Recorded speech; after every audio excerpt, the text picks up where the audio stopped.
Good evening. Good evening. My name is John Mays, and I am the chapter director of Ratio Christi. On behalf of Ratio Christi and the Secular Student Alliance, we'd like to welcome you here this evening for our first and maybe not our last debate. We'll see how it goes. We hope you enjoy it. We're going to tell you a little bit about how the format will run tonight and introduce those participants and our moderator. As far as the format, we will have 15 minutes for each individual speaker. It's my understanding that they've come to an agreement, and we're going to start with Jake from Ratio Christi. After his 15 minutes, sorry, my wife told me not to say when I thought. And I caught myself, I just said Anyway, after Jake's 15 minutes, Adam from the Secular Student Alliance will have 15 minutes. We'll have a 2-minute pause for them to kind of relax and catch their breath. From there, we'll proceed with 10 minutes, and it's going to just rotate back and forth. A 10-minute rebuttal from each, a 5-minute cross-examination, and at that point, we'll have 30 minutes of audience participation, of which I can be selective of who I might ask questions. You know who you are. That's correct. Only a few will be allowed. From the second row back can ask questions. Luke doesn't find it anywhere near as amusing as I do. Anyway, tonight from Ratio Christi is Jake Shook. That's all I know about him. Sorry. He's a good guy. He seems to be a good guy, and hopefully he knows his answers because he's representing our organization. Adam Hamby from the Secular Student Alliance is the president of the Secular Student Alliance.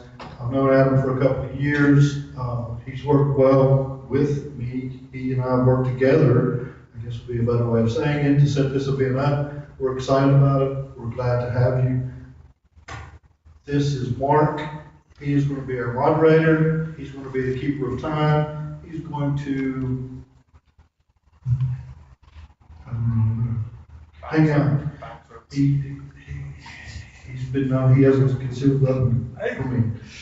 Oh yeah, I'm not supposed to say that. There was another home for you. Mark is the pastor at Providence Reformed Church in Barbersville. Adam and I both agreed that Mark would be a very good moderator. We've both developed a relationship with him over the past year. So, though he is a pastor, he will be fair and equitable in the distribution of said debate. With that being said, we do ask you to hold all questions because there will be a question and answer time at the end. Again, refrain from, I guess, cheering or clapping and all that good stuff. I think you'll be a little bit excited to the end because we expect a lively exchange between our debaters. Thank you for coming out as well. As John said, I am a member of Ratio Christi. We are an apologetics ministry here on campus. Come check us out if you're interested. I just want to begin by talking a little bit about why we're all here tonight. We are debating a question that has plagued the minds of philosophers for centuries, and that is, does God allow evil or cause our suffering? This problem is unique in that it's just as much an emotional issue for people as it is an intellectual one. However, for the sake of this debate, I will focus mainly on the intellectual issues, which are, is there a contradiction in the existence of God and evil? Does God act in a morally evil manner himself? And is he under a moral obligation to protect us from said evil and suffering? These were hard questions for the 18th century philosopher David Hume to get past. In his own words, is he, God, willing to prevent evil but not able? Then he is impotent. Is he able but not willing? Then he is malevolent. Is he both able and willing? Whence then is evil? J.L. Mackie said that God is holy and good, yet evil exists. There seems to be a contradiction there that if the first two statements were true, then the third would be false. So what do we even mean when we say that something is evil? Well, we can all think of examples that come to mind. The murdering of 6 million Jews in the Holocaust, the beheading of babies by Islamic extremists, even someone cutting in front of line at McDonald's. Since these examples are intuitive to all of us, I believe we can pull this three-point definition from them. Evil is neither a substance or a thing, but a privation of a thing. It is not natural, but a deviation from what ought to be. It is a lacking of quality that would otherwise make something whole. So just looking around us, we see evil happening every day. With the presence of evil, it's hard for some to believe in the presence of an all-loving and benevolent God. Thus, arguments are made against his existence. The first of these arguments is the brainchild of J.L. Mackie. It's known as the logical problem of evil. It states that there is a definite logical contradiction in the existence of both God and evil. The argument in its logical form is thus: God is all-powerful, God is all-good, God is all-knowing, yet evil exists. The conclusion is that all four statements cannot be true at the same time.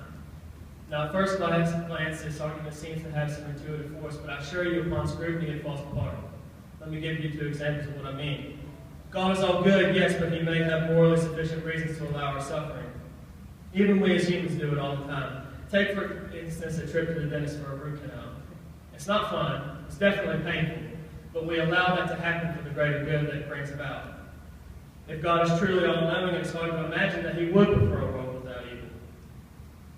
With a conclusion that does not necessarily follow, the logical argument of evil can simply not stand. So, instead of trying to patch the holes with this argument, philosophers have turned to a different one, which is known as the evidential argument of evil. It does not claim that there is a logical contradiction in the simultaneous existence of evil and God. Rather, it claims that God is somehow less likely to exist given evil's presence. The entire evidential problem of evil hinges completely on the existence of evil that is unwarranted and serves no purpose. But we are in no position to say that such evil exists. We as finite beings are limited in our cognitive capabilities, stating that God has no morally sufficient reasons for permitting an act of evil or suffering is the equivalent to this scenario. Say I walk into a garage and do not see a Great Dane there. It is reasonable for me to conclude that a Great Dane does not exist in that garage at that time. However, if I walk in the same garage and say that I see no fleas in there, it is not so easily justified for me to say that fleas do not exist in that garage at that time, because fleas have a very low degree of seeability.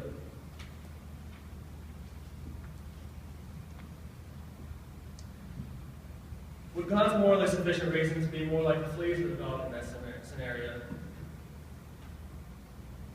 In making this argument, the atheist is claiming that on a moral level he is able to see those fleas immediately just by looking at the situation. Even if the evidential problem of evil was bulletproof, one would still have to overlook all the other evidence that exists that points to God. The existence of evil and suffering in the world is not sufficient enough to mount any argument, logical or evidential, against the existence of God. Now that I've shown that there's no contradiction in the simultaneous existence of God and evil, I think it would be fitting to talk a little bit about why he might permit evil and if he has good reasons for doing so. Being both a believer in God and a believer in the presence of evil, I believe that God does have morally sufficient reasons for allowing us suffering. However, I do not believe that God acts in a morally evil manner himself, or that he is under any moral obligation to prevent evil or our suffering. This does not necessarily mean that God does not cause suffering. Suffering can be a consequence of punishment, which is a form of justice and therefore good. So why might God allow evil, more specifically moral evil? To begin, let's start with what we hold moral evil to be. It can best be summed up by people abusing their free will in a way that violates a moral standard or obligation. It might seem unfair to some that God allows human beings to do this. Now just let me point out something really quick. Nobody that commits an evil act for the sake of evil alone. They commit an evil act because they believe it will bring about a good. Even Hitler thought he would get a good by exterminating the Jews because he would create the master Aryan race in his Lebensborn program, which, by the way, is an act of social Darwinism, an atheist concept. So does God have a moral obligation to prevent evil? Does God act in a morally evil way himself? Of course not. When we say that God is all good, all powerful, and all knowing, humans expect certain activities from him derived from his attributes. We expect him to first know that evil is taking place. We expect him to prefer a world without evil since he is all good. And because he is all powerful, we expect him to stop evil whenever it occurs. However, God granted Adam and Eve dominion over all creation in Genesis 1:28, which means that we, not God, have a moral obligation to properly supervise the creation and direct the affairs of nature. The failure to exercise proper dominion on our part bears consequences for humans and non-human creation alike. Since we bear dominion over the creation, God will be permissive in our decisions to exercise it. Because He created us as significantly free creatures, it is reasonable to conclude that God will allow us to exercise our free will in whatever ways we see fit. While our choices will still fall within the bounds of rules He set up, His desire to have a world of moral creatures instead of robots prevents Him from determining our choices in a way like a puppet master would control his puppet. Thank you. Hi. I want to thank you all for coming today. This is a great opportunity, and it's wonderful to have you all here and to be able to discuss this topic, because I think it's very important, and I love debate. That's just what does it for me. Okay. We're now beginning 15 minutes. Okay. I want to start by saying that modern Christians believe that God is perfect, and that He created the whole universe. So if God is perfect, can do anything, okay, He's all powerful, all good, and all knowing, then where does evil come from? How does evil come from perfection? I haven't heard a good explanation of this. Did evil just randomly appear? Did it just kind of come out of nowhere? Is it just an accident? It's kind of ironic because Christians attack atheists often. They'll say, we don't trust science. How can science say that the universe just appeared out of nothing, or that this is all just a random accident, or just a random occurrence? But yet that's basically the argument that you hear about evil. It's just an accident. God didn't make it. It just appeared out of nowhere. Well, how is that possible? I mean, if God is perfect and God created everything, how can evil just appear out of nowhere? It's a very important question, and I haven't heard it addressed. And so if we want to know more about where evil comes from, if evil is an integral part of God's character, I think we should probably look at the Bible. What does the Bible say about whether God is capable of evil? Well, Isaiah 45:7 says about God, I form the light and create darkness. I make peace and create evil. I, the Lord, do all these things. I create evil. It doesn't really get much more black and white than that. I don't really see what the confusion is. In Amos 3:6 it says, shall a trumpet be blown in the city, and the people not be afraid? Shall there be evil in a city, and the Lord hath not done it? You can find verses like this all throughout the Bible, which specifically say that God has committed evil. God is capable of evil. And it makes perfect sense. God created everything. Did evil just randomly appear? Did it just pop out of nowhere and suddenly it's happening and God just can't do anything to stop it? You have to concede that it came from somewhere, and it had to come from God. That's the only explanation. And it's not just the verses about God's character, okay, but also His actions, I think, that prove this as well. Raise your hand in here if you think that drowning a baby in a bathtub is okay. Anyway, keep your hands down, atheists. I'm watching. Okay. Okay, so in Genesis 6:7 it says, so the Lord said, I will wipe from the face of the earth the human race I have created, and with them the animals, the birds, and the creatures that move along the ground, for I regret that I have made them. So God is drowning every man, woman, and child. Okay, I don't see how a small child can be evil, and every unborn child, every baby in a mother's womb, drowning them all. This is not evil. This is okay. Is it okay to drown babies sometimes? Are there some situations that it's okay? And another thing too, what did the animals do? What did they do? How are they implicated in this? Every animal except for one pair of each type, they were drowned too, drowned alive, all of them. To me, this is evil. This is the slaughter of innocent animals and innocent children. Hosea 13:14-16 says, an east wind from the Lord will come, blowing in from the desert. His spring will fail and his well dry up. His storehouse will be plundered of all its treasures. The people of Samaria must bear their guilt because they have rebelled against their God. They will fall by the sword. Their little ones will be dashed to the ground. Their pregnant women ripped open. pregnant women ripped open. This is God's punishment to the Samaritan people for disobeying him, is that pregnant women will be ripped open and their babies dashed against the ground. How can you say that you're against abortion as a Christian and then worship a God who commands and creates punishments like this? Isaiah 13:15 through 18 says, anyone who is captured will be run through with a sword, their little children will be dashed to death right before their eyes, their homes will be sacked and their wives raped by the attacking hordes.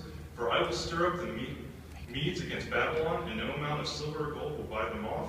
The attacking armies will shoot down the young people with arrows. They will have no mercy on helpless babies and will show no compassion to the children.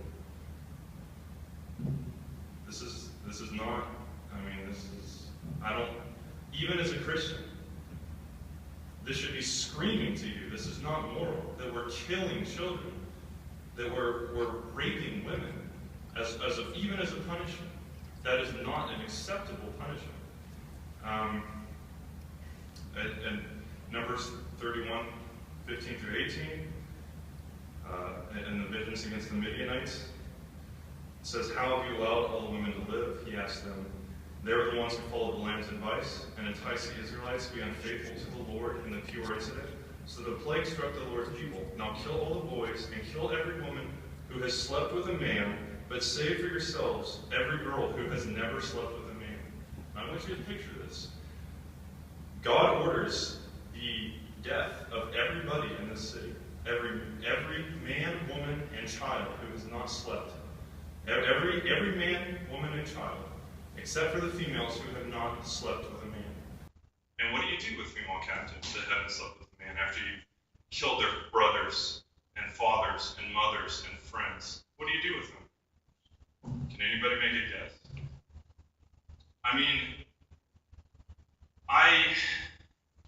People may ask, how come I've never read about these? Because statistically speaking, most Christians haven't even read the Bible. You haven't even read it from beginning to end. How would you know these are in here? All you hear are the things that your pastors or parents or friends are telling you, but I urge you, go read it. Read it from beginning to end. I promise you, you will not get a depiction of this character of God as a very good being at all. Sure, he does some good things, and he does some really horrible things, and orders some really horrible things. And I haven't seen a good explanation. To me, evil is evil. And I don't need to rely on secular morality. Christians agree. I'm sure you agree. This is evil. Now, really, I could stop right there, because the Bible specifically says God is evil. God's actions are quite clearly evil. When you talk about raping women and dashing children against the ground and ripping women open as a punishment, or drowning babies. But what I want to do is go through some of the most common arguments that are given as an objection to this, and explain why I don't think they're weak. Okay, they try to get around the problem. They try to do mental gymnastics, but they don't explain the problem to people very well at all. The most common one is the free will argument. And the first problem with the free will argument is basically that if God gave us all free will because he didn't want us to be robots, and he didn't want the slaves worshiping him. He wants actual people with a mind of their own. And basically the first problem with it is that it's logically impossible. The fact is, if God knows everything, if God knows the future and all that, and knows everything that's going to happen, then we can't have free will. Because at every given moment, we are making a new decision. Free will necessitates uncertainty. I don't know what any of you in this audience are going to do, and you don't know what I'm going to do. I could get off the stage and walk out here right now. You don't know, because at every new moment, I'm making a new choice. So if free will creates uncertainty, and if we don't know what our actions are going to be until they happen, we don't even know what we're going to do until every second we're making a choice, then how can God know the future? How can God know everything? It's a logical contradiction. And in fact, the problem is, there are large branches of Christianity, such as Calvinism, for example, which have seen this problem. It is so huge and has caused such ripples in Christianity that the huge branches of it say, we don't have free will. We are God's slaves. And so you've got an issue here. The second problem with the free will argument is there's a paradox. Basically, the argument for free will is that God didn't create evil. God created free will, and evil is an integral part of free will. They're connected. Without free will, you can't have evil, and vice versa. So with free will comes evil. But there's a problem with this argument too, because we're told that heaven is a paradise. We're told that heaven is a place without evil, without suffering. It's perfect. But yet we're also told that with free will comes evil. So if evil is part of free will, and heaven is perfect, then logically, free will can't exist in heaven. You're going to have to go to heaven and be a slave, God's slave for eternity. Because if you have free will to choose, you can choose evil. And since heaven is perfect, free will can't exist in heaven. Now, a Christian might say, well, there is free will without evil in heaven, in which I say, then God created free will with evil. So it's still God's responsibility because he created the version of free will that has evil. Either way, you lose the argument. And it contradicts God as all-powerful by saying that he couldn't create free will without evil. And finally, if it were true, for example, that free will does exist, and it's so important to God that we're these independent, autonomous beings, then why does the Bible encourage and promote slavery page after page? In Exodus 21:20 through 21, it says, when a man strikes his male or female slave with a rod so hard that the slave dies under his hand, he shall be punished.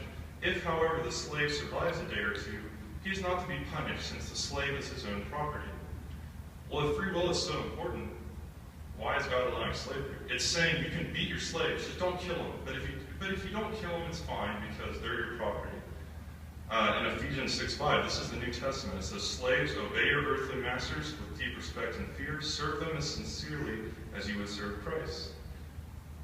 So, once again, if free will is so important to God and the ability for us all to make independent decisions to love him, then why would he condone and promote and encourage slavery throughout the Bible? I think everyone, raise your hand if you think slavery is okay. In any context, when is it okay to own a human being? I'm not talking about my secular morality, forget that. You as a Christian, tell me, it's okay sometimes, it's okay in certain situations. It's never okay, and we know that. And we don't have to, we understand that as moral beings. And finally, the last argument that Christians often use is the greater good argument. And this argument is basically that evil does exist, but it creates a greater good. In other words, that when bad things happen, God does them on purpose, or allows them, or causes them. But there's a greater good that goes along with that. A good example would be, say, a hurricane. So, I don't know. A lot of Christians, when a hurricane comes, says, "Oh my gosh, that's God punishing New Orleans because Hurricane Katrina, God was punishing America for the gays," or whatever. I mean, I think we all believe that's really silly. I hope nobody actually believes that. But that's an example of a greater good argument. Evil happens because God has a greater good. And it's really hard for me to even talk about this argument because to me it's so morally objectionable and kind of horrific. Tens of millions of children die every year of starvation. Okay? They starve to death. Basically every 5 seconds a child dies of starvation, so by the end of this sentence another child will have died of starvation. To go to that child, or to go to his mother, his or her mother, and say, this is God's greater plan. This is what God wants. As they're dying, or to tell a parent that. To me, it's horrific. How can you say that? To go up to a woman as she's being raped, or after she's been raped, or after she's pregnant from being raped, and saying, this was God's greater plan. This was God's greater good. A good thing came out of this. What good can come from being raped? I don't. That's horrific to me. Okay. The Holocaust. You mentioned the Holocaust. What greater good came from the Holocaust? Millions of Jews, men, women, and children burned alive in ovens and incinerators, tortured, beaten, experimented on, raped. I mean, to me, to say that there's a greater good that came out of this, it's completely morally irresponsible. And I don't see why God. I mean, and another thing was the Jews were God's chosen people. In Exodus, he made a pact with the Jews to protect them. And in the story, I mean, I think it's all fictional, but in the story, he makes a pact with the Jewish people to protect them from evil. And then he allows the Holocaust, which is the worst massacre, I mean, the worst treatment of anybody in human history. I don't see the greater good that could have come from this, and I still haven't heard a good explanation. And finally, the problem with this greater good argument is that if evil is part of God's greater good, and is part of his divine plan, then why even try to stop it? What's the point? I mean, if every evil thing that happens is something God wanted to happen, and was part of his divine plan that he created at the beginning of the universe, then why try to stop evil? Why even make an attempt? It's what God wants. It's his plan. So, as a secular person, I can see an evil action or an event, and I say, okay, I need to stop it. I want to stop it because there's no divine plan. Nobody is ordering this. Okay, I feel like as a fellow human being, I want to protect that person. I want to make the world a better place. So, and I don't feel like there's a divine plan. So I encourage you to read your Bible from beginning to end. And don't let other people tell you what to do. Read it from beginning to end. And thank you very much. This is sounding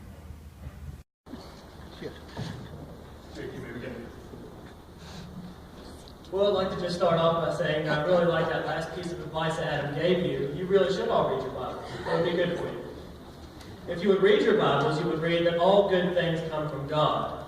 So where does evil come from? Evil is an adaptation on mankind because of our free choice. We're free to choose good or bad things, but a lot of times we do choose the bad things, and that is the source of evil. And a world with free will is definitely more desirable than a world filled with puppets. So, I'd also like to talk about, Adam, you mentioned verses in the Bible like Isaiah 45:7, Jeremiah 18:11, Amos 3:6 about God, all good and evil things come from God. But we need to first look at the Hebrew translation of the word evil. Evil was also used interchangeably with the word calamity and other disasters. It is moral evil that God is not capable of committing.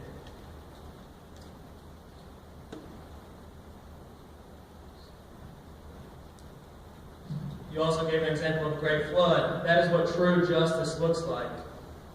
That is when we say that we wish that God would do something about all this evil that we see in the world. That would be that is what is needed if God would be if God would dispose of all evil on this earth. You also mentioned you have a problem with God killing people. No human being has a right to unjustly end the life of another human being. However, God, as the Creator, is on a different moral standard than we are.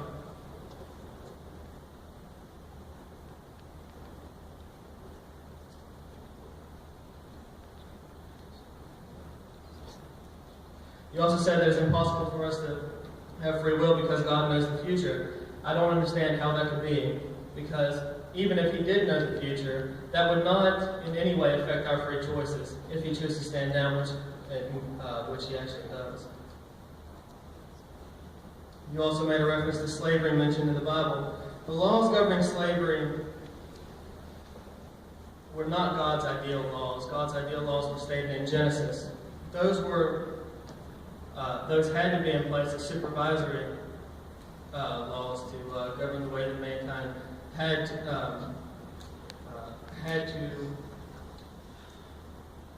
conduct themselves because they would not obey God's perfect laws.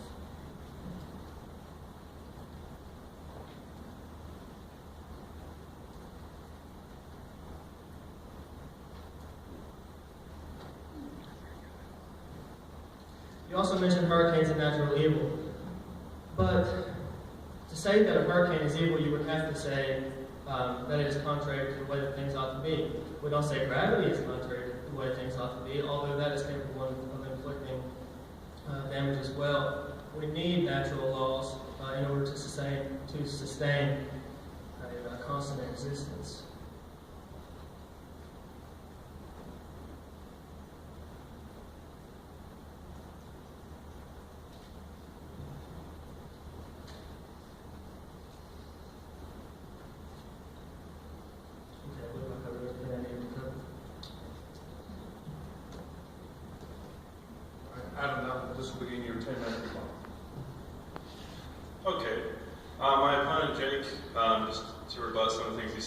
that the flood was true justice.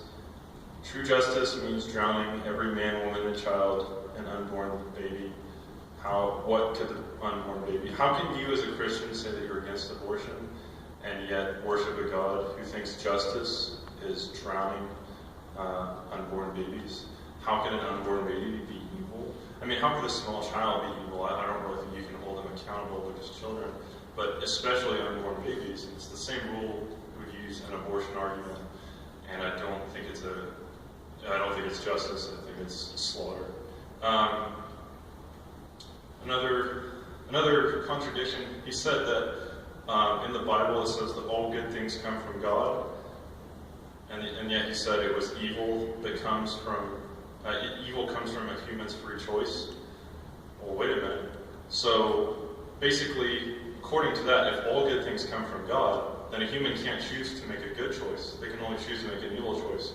Because if all good things come from God, then good can't come from a human. Evil can only come from a human.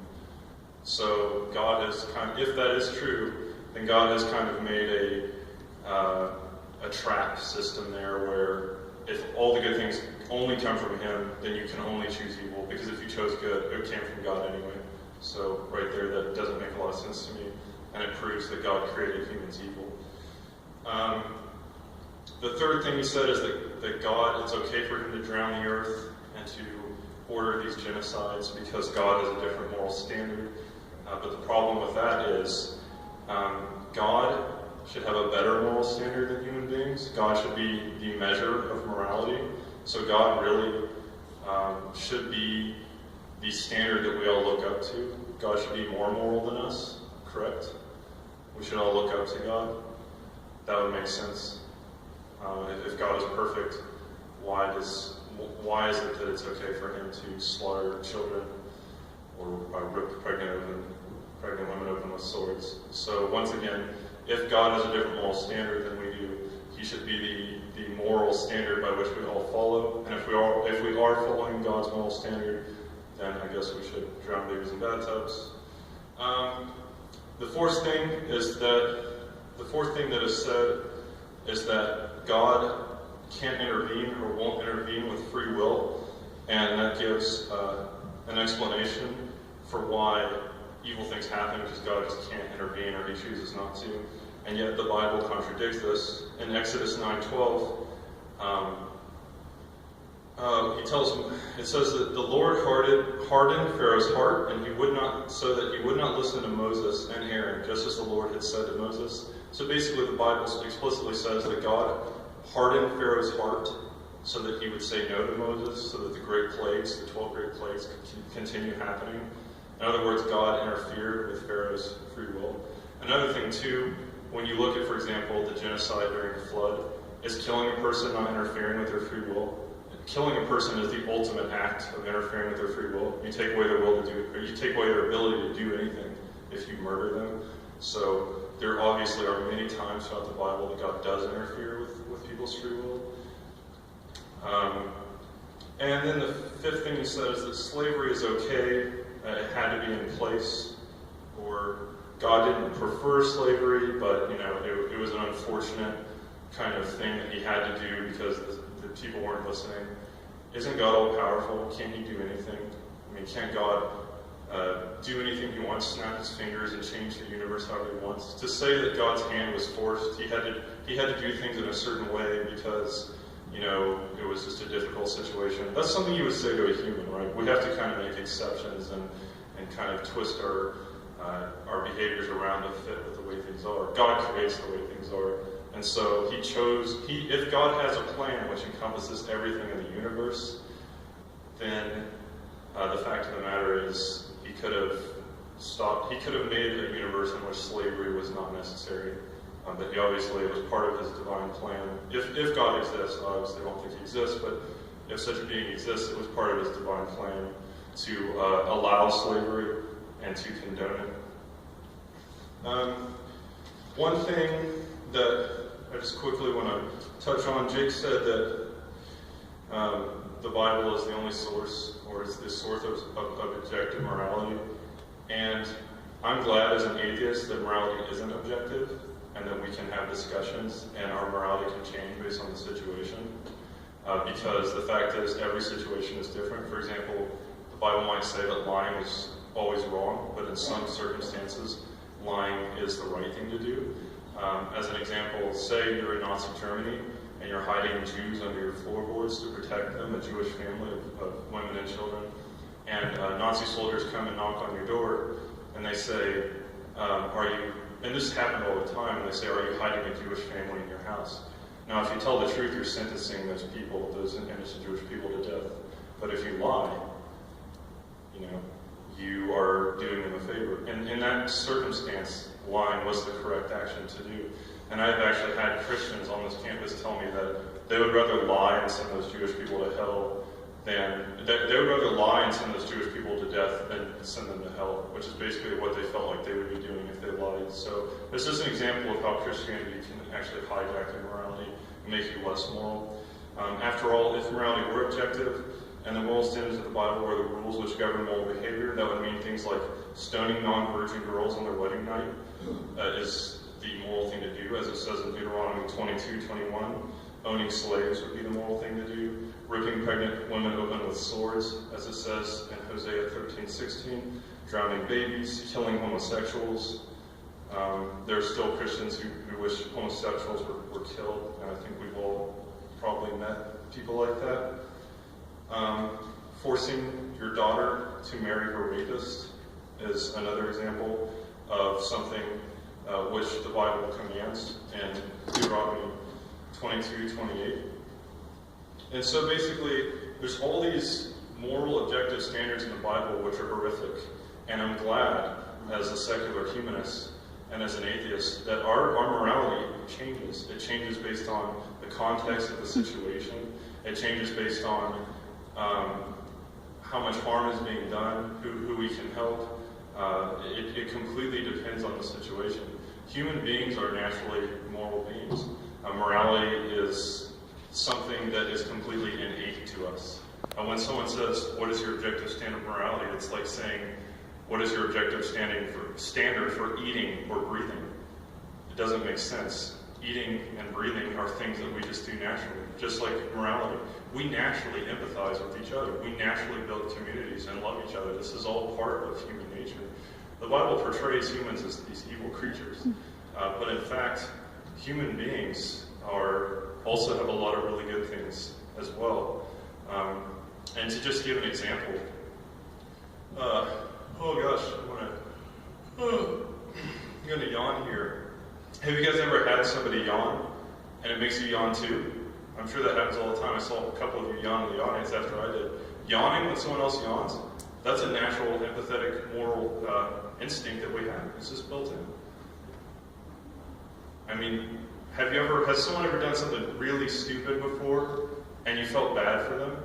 You were embarrassed for them. It happens to me all the time. People do stupid things and I'm so embarrassed for them. I feel like I'm going to die. And I didn't even do it. You know what I mean? It's just like, how could I feel so bad for them?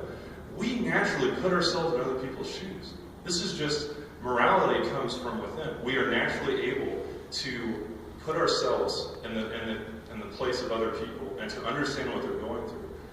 Human beings, if we just killed each other and murdered each other and stole from each other, human beings would never have survived.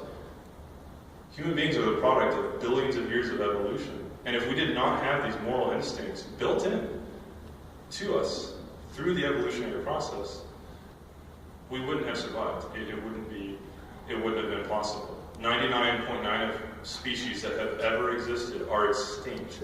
They're gone. And so the only species, the only mammals that can exist are the ones that have learned to cooperate naturally, have evolved the genetic processes which allow them to work together and love one another and cooperate as a community. Otherwise, we wouldn't be here. We would not have survived as long as we have, and we'd be part of the 99.9% of all species that have ever existed. Not only that, but morality is not human either. It's not strictly human. We see it in animals. Who teaches a dog to go save a child when it's drowning? Who teaches the dog to do that? It just knows. A dog knows right from wrong. And you'll come home and it'll have its tail tucked under its leg. You know it did something wrong.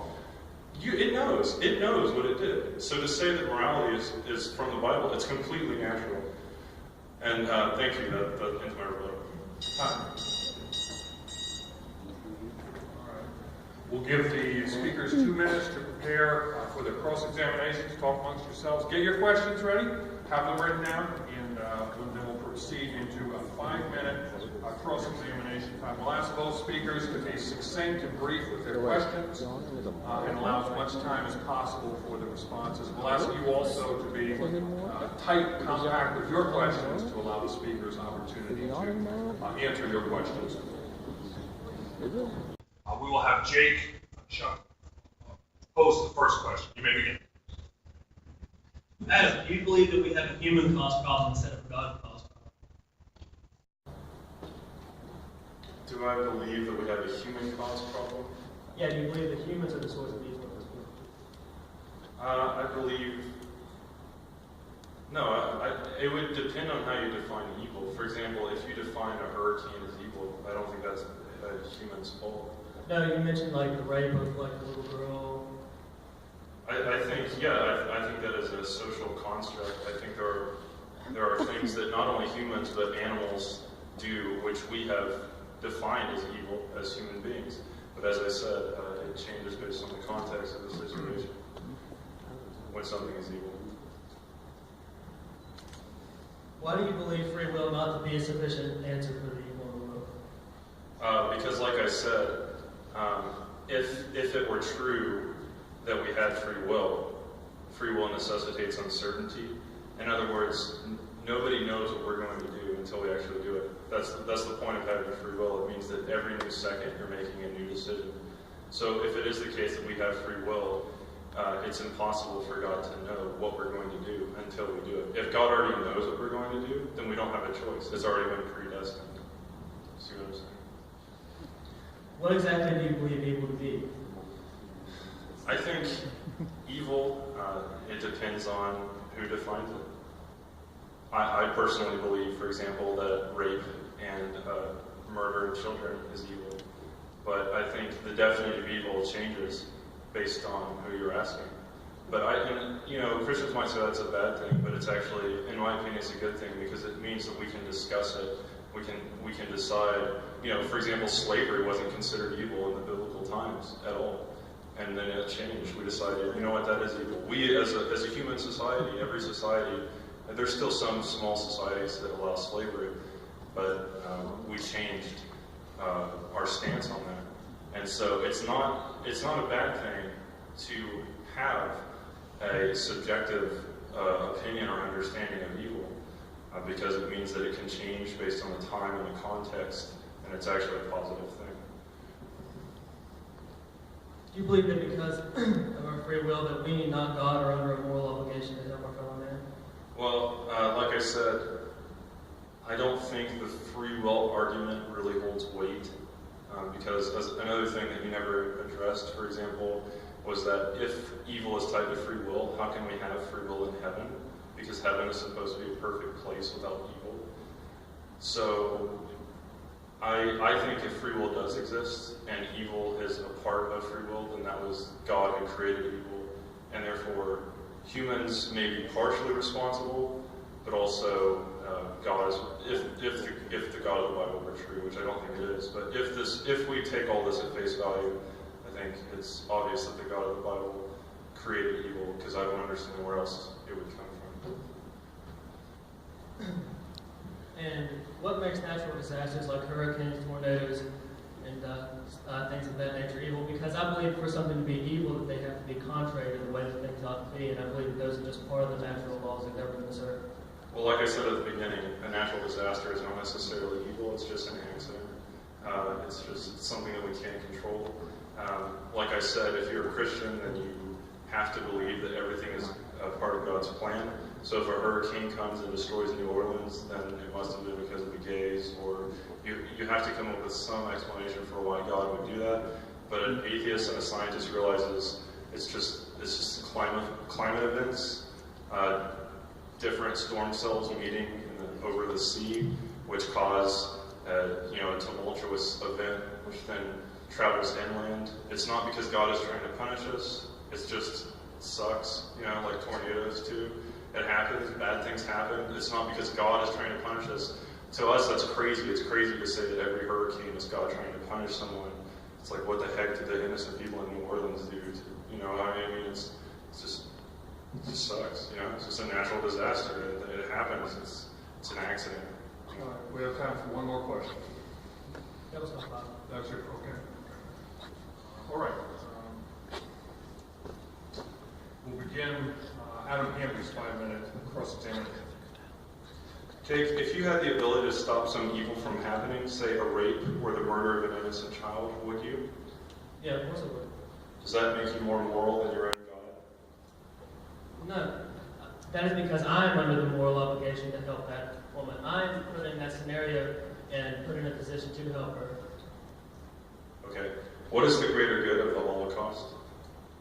The greater good of the Holocaust, I'm in no position to be able to see the greater good of the Holocaust. You see, I'm a finite being. I don't have the capabilities to look into possibly even the far distant future to see the greater goods that might come from an action like that. And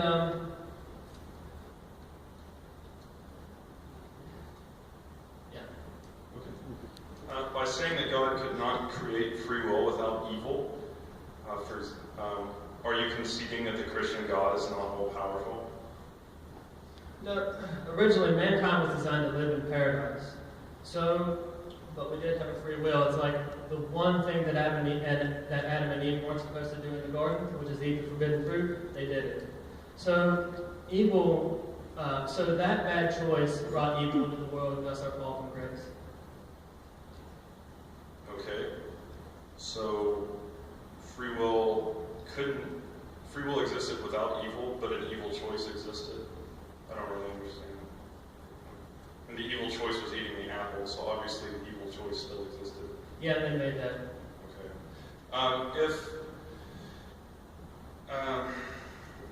If morality is objective as defined by the Bible, why are there so many denominations of Christianity that are unable to agree on dozens of moral issues? For example, death with dignity, capital punishment, stem cell research, gay rights. The list goes on and on and on. If morality is objective, why can't Christians agree on what is moral? Okay, well you see, that again points back to a human problem, not a God problem. If you notice that Jesus and the disciples didn't call themselves Baptist, Methodist, Calvinist, Molinist, they just simply referred to themselves as the way. The different branches of Christianity today are thought about as human causes, not because God ordered them to be. Okay. If free will exists and is important to God, then why did he harden Pharaoh's heart so that he would say no to Moses? Because that was the way. Well, see, I'm in really no position to tell you whether or not, or to tell you God's motives in that. I'm a finite being. I cannot see God's motives for that. But I assure you that there was a good reason.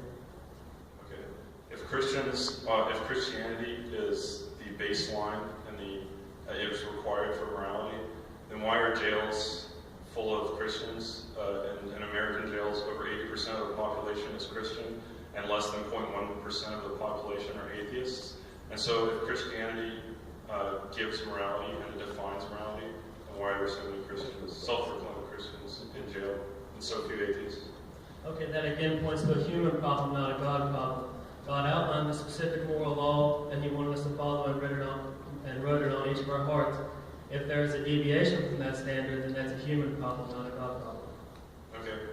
If Christianity is required for moral behavior, can you explain why the secular countries, such as the Nordic countries such as Sweden,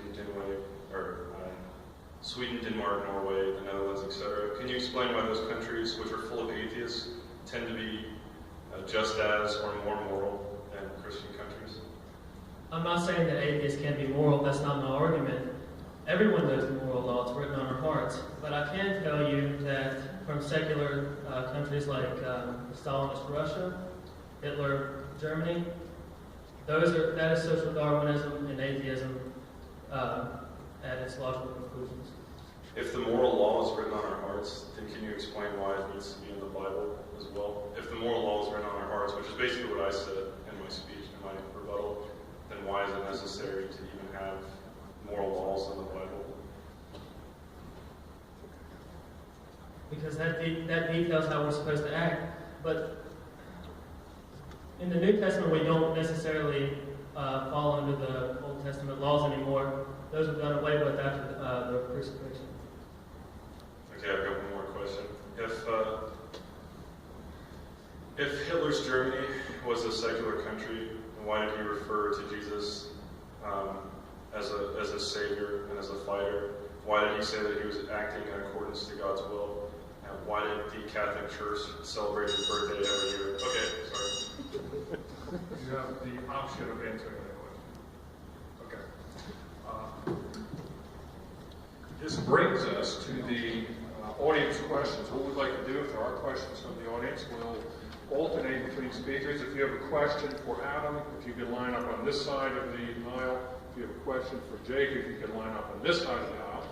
We're not going to do this like multiple altar calls, so if you have a question, get up here and ask it quickly. And if we don't have any questions, then we'll kind of wrap it up off the evening. So if you have a question, come on forward and let's get to it. Every Wednesday. Well, no, this upcoming Wednesday. This coming Wednesday. Every Wednesday for the rest of July. Your question is for. We'll go ahead. This question is for. It's muted, Mark.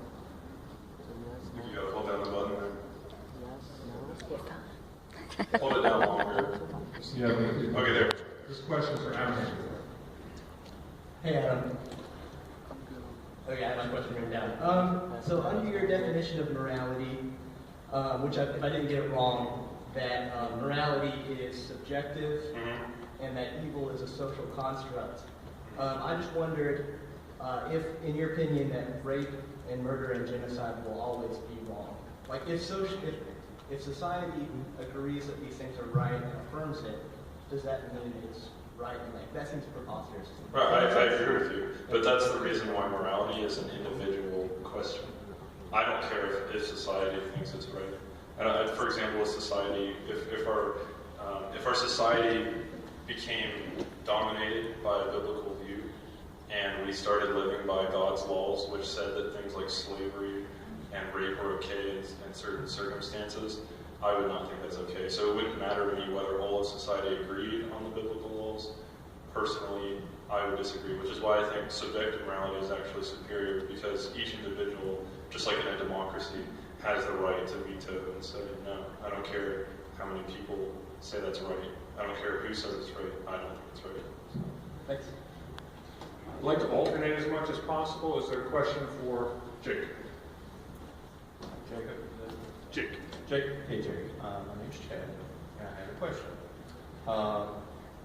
It seems most of your defenses against the question of evil seem to really go to one of two, I would say, either rhetorical or logical devices, one of which is an appeal to mystery. Like in your cross-examination, you stated twice, it's beyond my capacity to know. It's beyond humanity's capacity to know.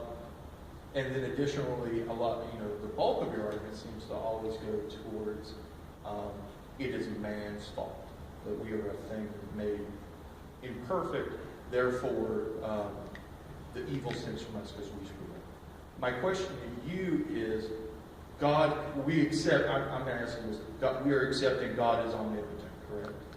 Okay. If God is omnipotent, why did he create humanity in such a way that we do not understand his whole creation and his own moral code and his own intentions?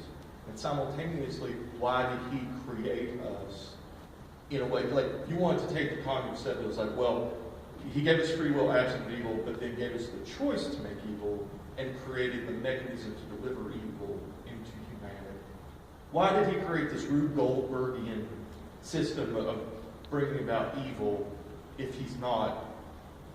I think that discredits Christianity because I think it's sort of... Let's try it. All right, how do you get past this? Okay. Well, first of all, free will is needed for love. Without two choices between good and evil, a loving relationship would not be possible. If we were all created just to be robots, to always freely choose, and that's a logical contradiction in itself. We would not always be freely.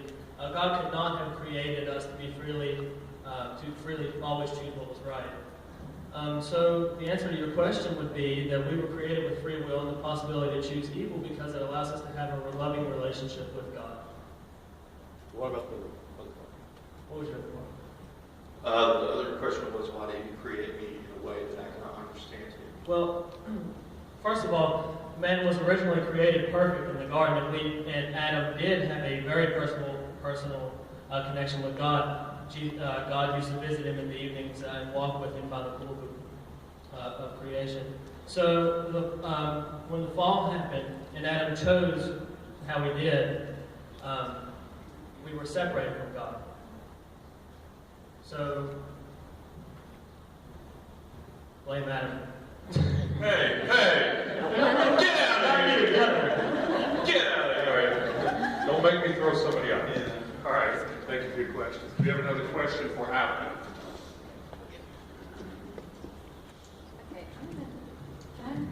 If you want to pull it out, you can. I'm going to. Go ahead. Okay, my question for Adam is, I know everybody's been asking why, and as far as asking why God does something, I don't know that, so there's no way we can really answer that. But as far as you, you said that you believe all of this is fiction, so if you believe that, then why are you so passionate about putting our beliefs down? As far as saying that you're an atheist and I'm a Christian, why are you so passionate about contradicting that and arguing it and debating it? That's a very good question. I thank you for your honesty and bluntness. Basically, I feel that Christianity does harm. I feel like it's not just that it's fictional and benign, kind of like a belief in Santa Claus. I feel like it actually actively does harm. Can I ask real quick how you see that? Yes, I was going to answer that. For example, the examples I mentioned in the Bible, a great example, a modern example, is the hatred of homosexuals, the way that homosexuals have been treated by Christians throughout history, and currently especially. The suicide rate of homosexuals is skyrocketing. I mean, it's compared to a heterosexual, it's huge. And for the most part, that is the Christian culture. Because it says in the Bible that homosexuals are an abomination. But I know homosexuals, and they're just people like you and me. I don't think that they can choose. I think that they're just like we have always, for example, seen the opposite sex as attractive. They have always seen the same sex as attractive.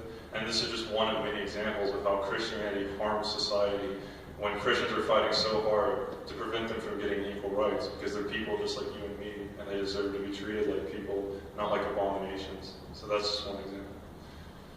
I also have another question. As far as Christians against homosexuality, I will say that there are a lot of radical, specific sects of Christianity that do. I mean, I understand where you're coming from because we see it in the media all the time about, homosexuals being persecuted by Christians. And I agree with you that that's an unfortunate thing. I don't see homosexuals as bad people, and I don't think that they should be punished for what they see as not a choice, but being born that way, and that's their belief. Please frame a question. Sorry. My question is,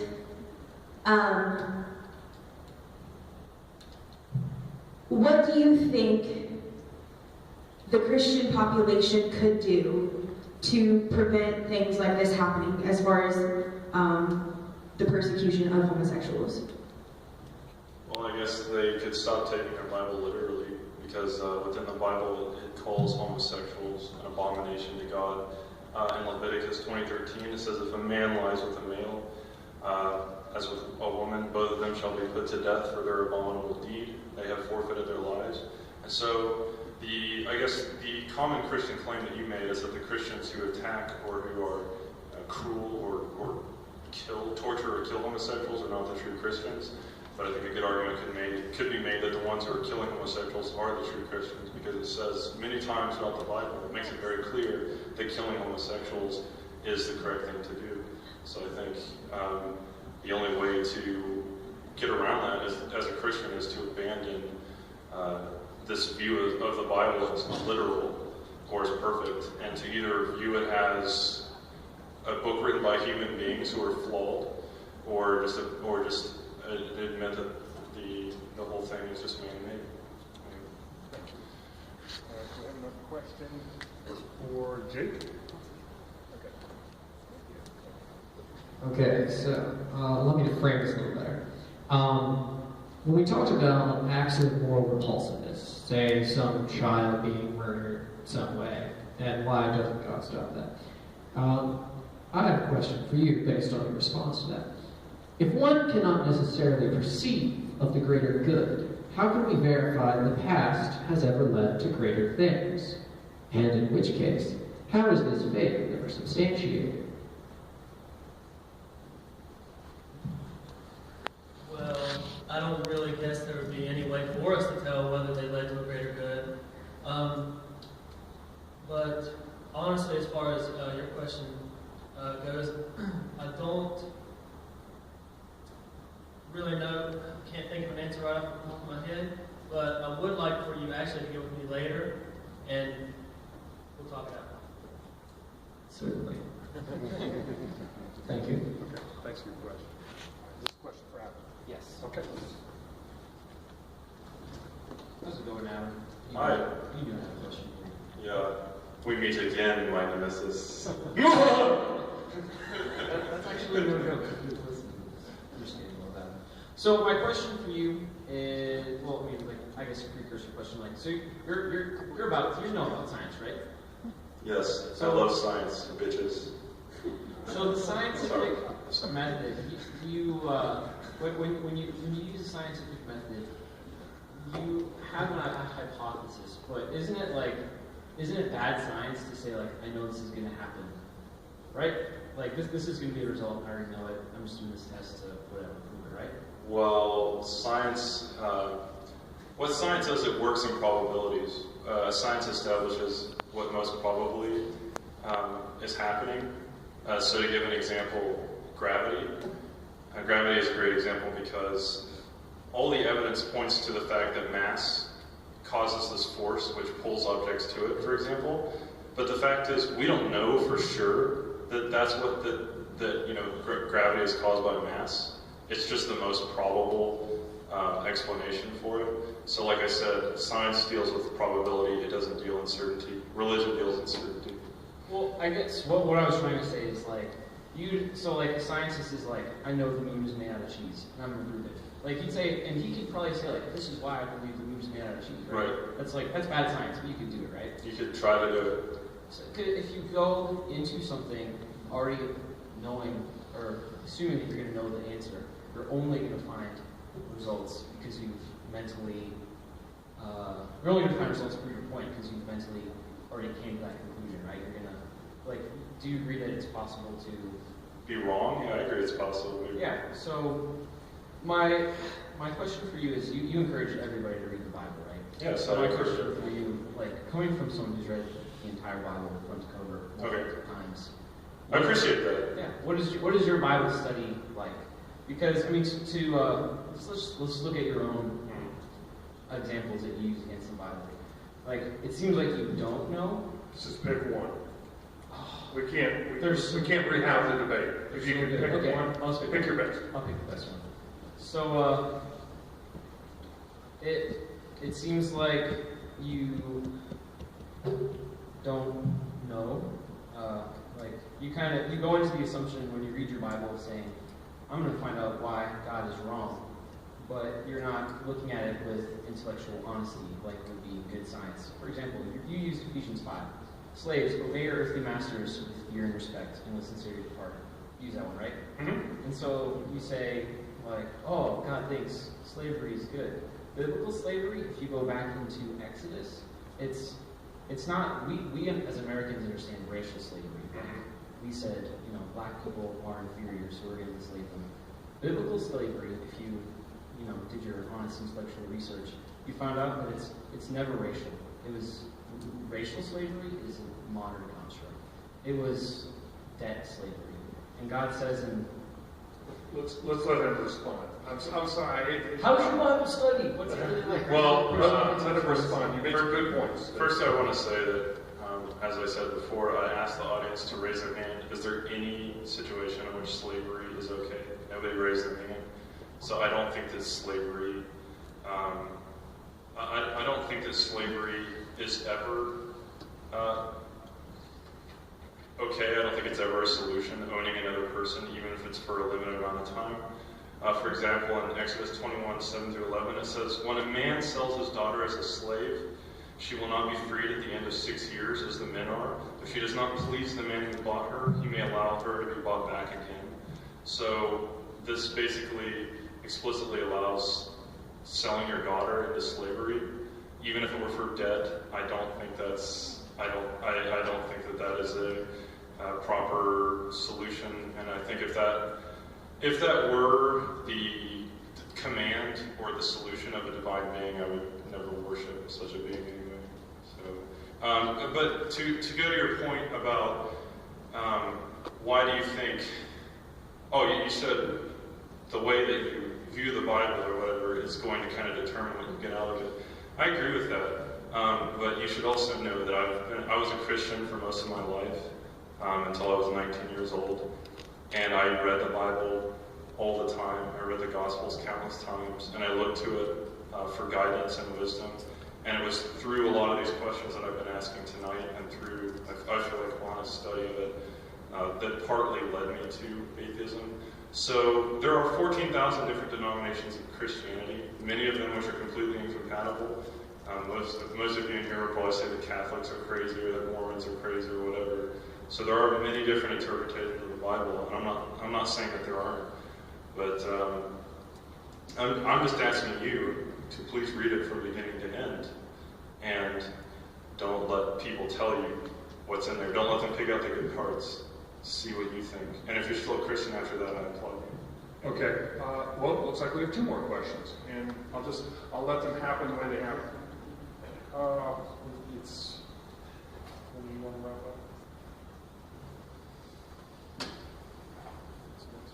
All right, succinct questions, quick answers. Just a quick question for Jake.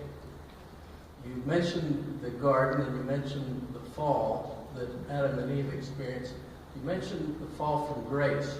What is grace? What do you mean by that? Grace was a coexistence with God. In the garden, Adam and Eve had a daily personal one-on-one interaction with God. After they chose the way that they did, then they were forced out of paradise. So grace, I guess, would just be the one-on-one relationship with God. Okay. Next question. Is it for? Who's your question? Adam. This side. Please proceed. I am not very good in English. I'm learning English, but if I understand, you tell me, and if I understand. Do you speak Spanish? Yeah. I'm trying to learn Spanish, okay. But I'm probably worse at Spanish than you already. If I don't understand, I don't have questions. Okay. I think you said God creates evil, so God and evil are the same thing. It's part of looking at it, I see that evil is part of God's character, because I don't see how a perfect being, if God is perfect, then where does evil come from? I haven't heard a good explanation. So evil and God are the same thing, because are the same essential thing. Essentially. And that's what you believe, I think. Yes? I don't believe in God. I think it's a fictional character. But looking at the fictional character, as I would say Voldemort and Harry Potter, I think it's clear that looking at it fairly, my interpretation is that evil is part of this character. Evil is part of God. Yes. Okay.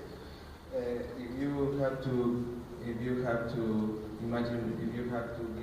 food to a little boy, little girl, and you have only an apple and a live snake, do you give children to eat both?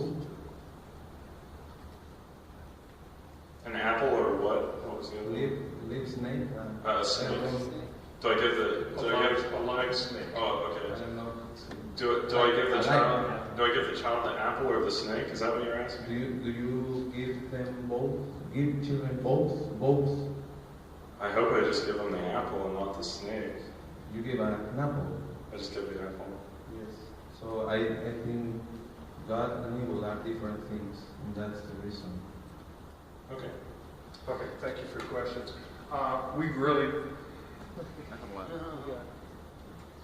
All right. We start at 7:05, so I don't know what. I don't. Probably about 20 minutes. Okay. I think, okay, let's do that. Jack, it's supposed what says that the human beings were created as or like image of God. So if we have all that questions, it means that God has the same questions. So that contradiction that we are arguing about the God is evil or evil is because we are image of Him. Do you think so? That's strange question? No? The closest I can make out your question, if we were created the same as God, where did you go from there? If humans were created to be like God, okay, then what was the rest of your question? Well, we can imagine that we think in God as He is created as with us, no? Our imagine. We imagine God as we are. Is God the same as us? I think his question is, what do you think about the idea that God is made in our image, as opposed to us being made in God's image? I think that'd be a little bit like putting the cart before the horse, wouldn't it? I mean, saying that God is made in our image, I mean, that doesn't even really make sense to me. Do you think that we have to create a New Testament? Because we have an Old Testament, New Testament, we have to make a New Testament? No, I think it would be better if we abandoned religious ideologies such as Islam, Christianity, the Greek religions, Hinduism. I mean, I feel like we, as a human species, don't need to worship mythical beings anymore. I think we would be better off if we would simply realize that this is the only life we get. Nothing comes after this. And that we need to work the best that we can to make this life as wonderful as possible. Because the fact of the matter is, if you think this life is just a road bump on the way to eternity, you're not going to try as hard. If you believe this is the only life you have, you're going to try as hard as you can to make it the best life that you can have. All right, we have one last question, then we'll wrap up for the evening, and John Mays will wrap us up. Come on up with your question. Going by your last response to the question of putting the cart before the horse, I have a question for you, based on a statement made earlier. What do you mean, God is not capable of moral evil? If God is lauded as being all-powerful, wouldn't that set a limit, a human limit, on God?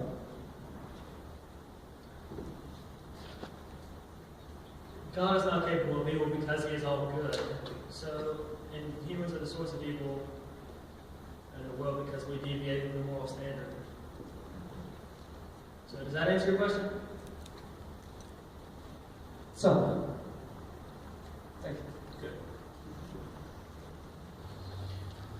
All right. Thank you all very much for being here tonight. We had no idea how many to expect. This is the first time we've ever attempted to do something like this. I think we'll probably do it again in the future, just based on the amount of response we had and the limited advertisement that we had tonight. For those of you that are believers that happen to be in attendance, I think you see why it's so important to have an answer for why you believe what you believe. for those of you in attendance that are not believers, I think you've been presented with something to at least think about. Thank you, Adam. No. I just wanted to say, I invite everyone to come to the Huntington Blood Donation Center tomorrow. They're taking blood for the holiday season. It's at 1111 Memorial Boulevard. It's from 10:30 a.m. to 6:30 p.m. And if you want to see me again, I'll probably be there. So this is kind of like my plug for blood donations. Okay, unrelated. It's completely unrelated. You just don't know how hard this is for me to stand here and stay on topic because this is what I do for a living. Jake, thank you very much. Adam, thank you very much. Thank you again. Have a nice evening. Next time we do it, we'll let you know.